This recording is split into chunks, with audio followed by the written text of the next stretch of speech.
The question about liberal bias is brought up almost daily by one of the callers. Most reporters say that they may or may not be liberal, but their reporting is objective. Would you dispute that? I certainly would. I realize that it's a different argument. In pure theory, they could concede that the statistical evidence that they are liberals is valid, and yet it doesn't affect their work product. But as Fred Barnes pointed out in the New Republic not long ago, that very argument would be rejected, first of all, by the media if it were used on anybody's behalf but their own.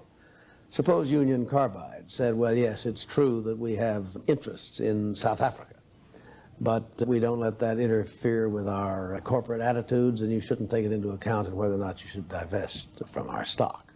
It would be laughed out of court in any newspaper in the country, because, of course, a man's economic interest is supposed to influence his general attitudes. If a judge said, yes, it's true that I own a lot of General Motors stock, but I won't let that interfere with my decision in this case, how far would he get? How far would he get to the media?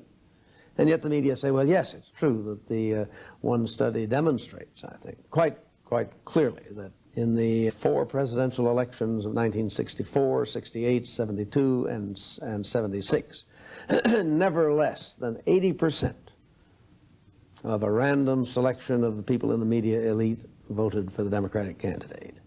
And that we are supposed to believe that this does not affect their work product, particularly when we see the work product, particularly when we see what they do with it.